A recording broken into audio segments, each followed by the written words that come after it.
Falar de privilégio não é ofensa pessoal, é análise estrutural. O opressor não seria tão forte se não tivesse cúmplices entre os próprios oprimidos.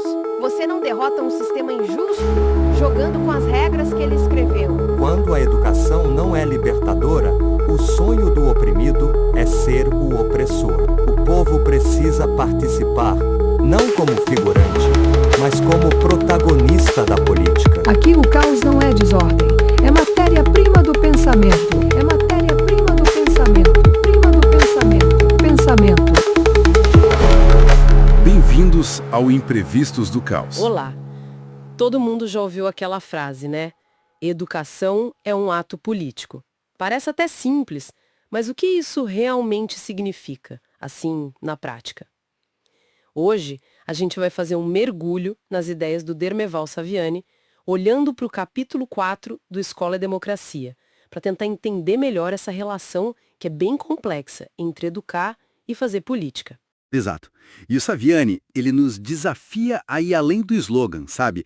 Ele vai argumentar que, olha, embora educação e política caminhem juntas, elas são práticas distintas.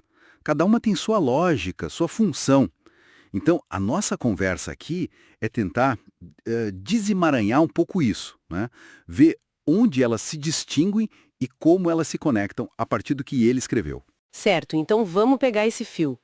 Se não são a mesma coisa, qual é a diferença, assim, crucial que o Saviani aponta? Onde que está o pulo do gato? Olha, o ponto central, para ele, está na natureza da relação social. A política, né, especialmente numa sociedade dividida como a nossa, ela opera muito na lógica do antagonismo. Antagonismo, tipo... Pensa assim, partidos disputando poder, interesses de classes opostas, sindicato e patrão, a lógica muitas vezes é de confronto, é de vencer o outro lado, impor o que ele chama de verdade do poder. Já a educação, pelo menos idealmente, ela deveria se basear numa relação entre não antagônicos. O professor, a professora, não está ali para derrotar o aluno, né?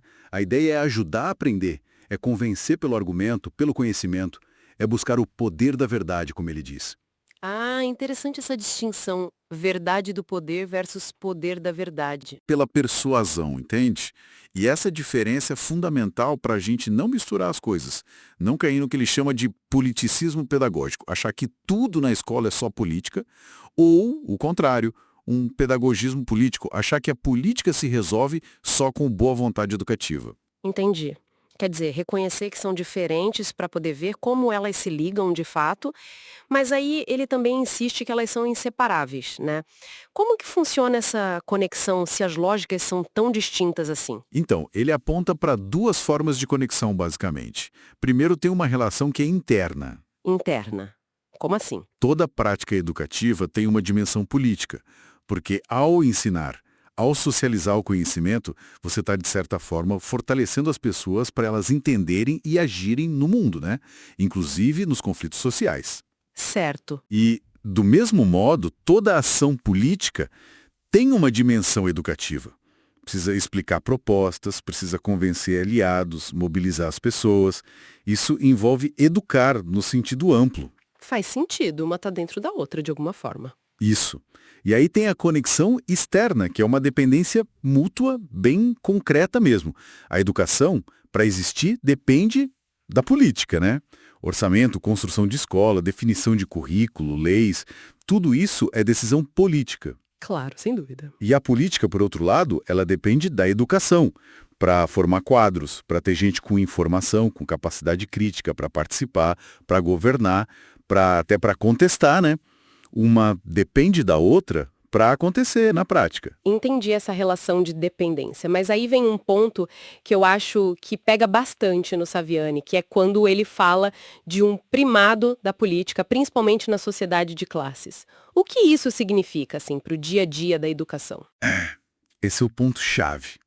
Significa que, na nossa realidade histórica, social, a política, por lidar diretamente com o poder, com os conflitos mais explícitos, ela acaba tendo uma certa primazia. Ela meio que define o campo onde a educação vai jogar, sabe? Como se ela desse as cartas. Um pouco isso. Como a política lida com o antagonismo, com a luta pelo poder de forma mais direta, ela é vista como mais realista, mais pé no chão. E a educação, com sua busca por consenso, por convencimento, pode parecer um pouco idealista, talvez, se ela não levar em conta essa realidade de poder. Entendi. E o Saviani até relaciona isso com a questão da verdade. Ele sugere que, para quem está no poder, para a classe dominante, talvez a verdade completa sobre como a sociedade funciona não seja tão interessante, né? Porque pode revelar a própria dominação. Uhum. Já para quem está na posição dominada, a verdade seria fundamental, revolucionária, como ele diz, porque ela que pode impulsionar a mudança. Ok, então o cenário é complexo. A política meio que manda, a verdade pode ser inconveniente. Nesse contexto, qual é o verdadeiro papel político que a educação pode ter, segundo Saviani?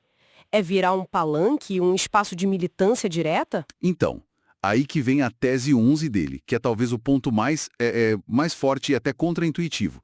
Saviani vai dizer o seguinte: a função política da educação se realiza na medida em que ela realiza bem a sua especificidade pedagógica. Peraí, como assim? Para ser política, ela tem que ser pedagógica? Exatamente. Ou seja, a maior contribuição política que a escola pode dar não é se transformar num comitê ou num partido, mas sim garantir que os alunos aprendam de fato, que tenham acesso ao conhecimento historicamente acumulado de forma crítica, bem trabalhada. Nossa, isso muda a perspectiva, né? Muda, porque a ideia é que, ao fazer bem o seu trabalho específico, que é ensinar, que é socializar o saber, a educação já está cumprindo o seu papel político mais importante e insubstituível: formar sujeitos mais conscientes, mais capazes de entender o mundo e, aí sim, agir politicamente de forma mais qualificada. Tentar fazer dela outra coisa seria diluir a força dela. Uau! Então o resumo da ópera seria: educação e política não são a mesma coisa, têm lógicas diferentes, mas vivem grudadas numa relação que é tensa, muitas vezes com a política dando o tom. E o jeito da educação ser politicamente relevante é sendo uma ótima educação. Precisamente isso.